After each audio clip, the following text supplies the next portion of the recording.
They say whenever you're facing death, your whole life flashes before your eyes. Well, just to let you know, it doesn't happen to me.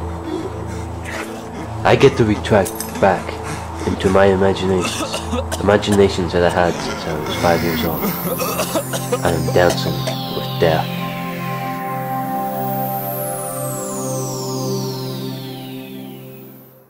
Here I was at the core of my brain, with two sides to choose.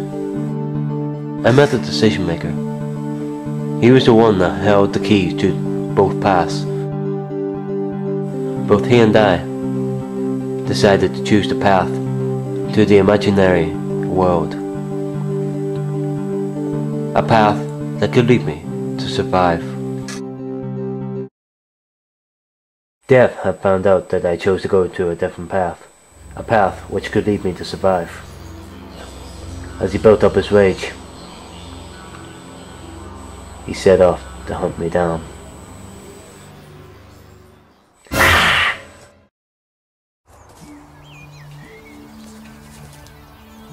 Both the decision maker and myself wanted to rebel against death, as we both did not want to disappear and die just yet. For that, the decision maker brought me to the path of survival,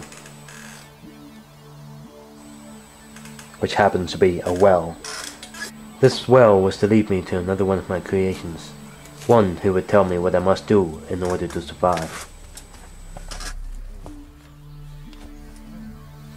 Some sort of strange liquid was poured in.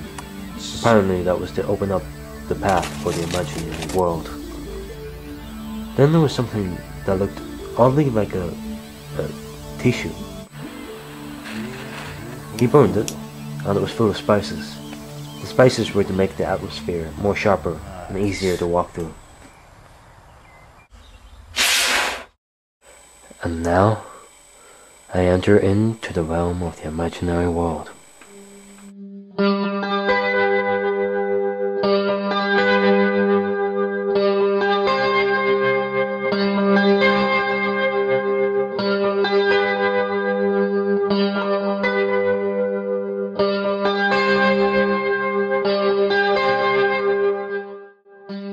I always wondered where the warm wind blows, and where the colours went when they went around. I wondered when I would next see the beautiful blue sky. Here they are, all in the one place, inside my mind. This beautiful, extraordinary world that I had created since I was 5, but I can't believe I've forgotten it.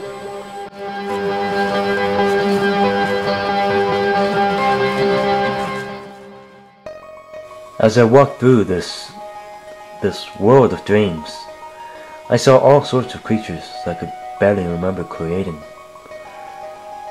Unusual, extraordinary, and unbelievable things.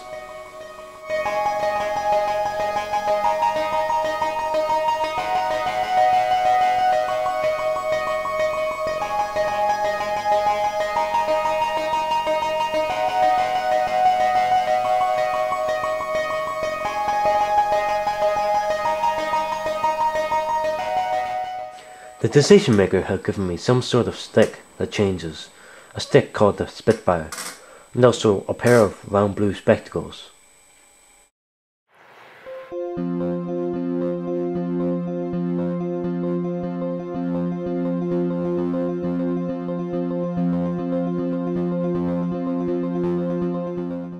The Prophecy Maker.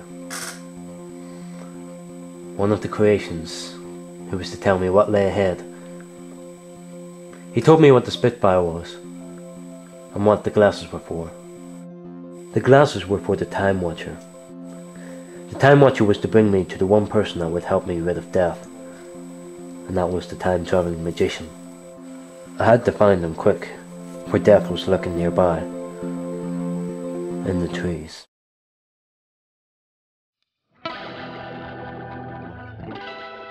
After my encounter with the Prophecy Maker in the Prophecy World, I fell back into the realm of the imaginary world.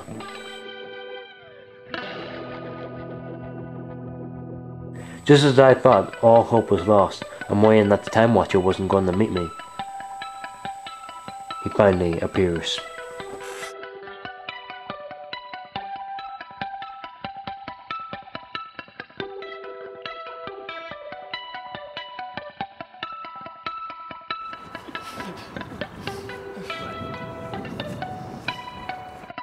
He seemed to have forgotten what he was supposed to do.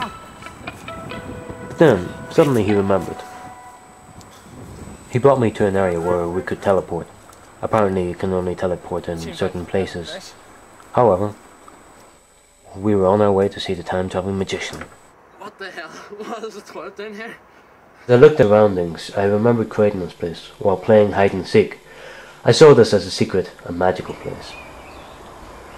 Then I saw the time-traveling magician's pet hiding in the tree. I stared at it, and so clumsily I fell over the bin. Then all of a sudden, a chair came out of nowhere, and I realised I was in different clothes than I was before. The reason for this was that the dog Milo was playing tricks on me. Why oh why did I have to turn him into a trickster? As I woke up, the time-traveling magician was sitting on the toilet. The time-traveling magician told me everything that I needed to know. And he told me what I must do with the Spitfire. The time-traveling magician saw something in the bushes. It was Death Reaper. With that, the magician put me in the bin. When I couldn't hear anything outside of the bin, I realised I was in a whole different place. The reason for this is that the magician can distract Death, and he can get Death to look the other way. I would have the chance to kill Death with the Spitfire, which now pointed me into the direction of the Reaper and the magician.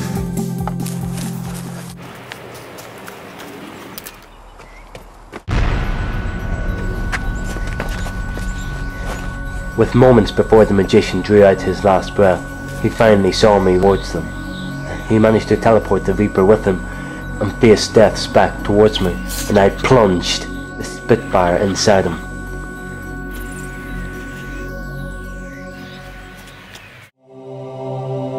Let me break it down for you. My mind told the body not to give in to Death. I managed to do that with my imaginations.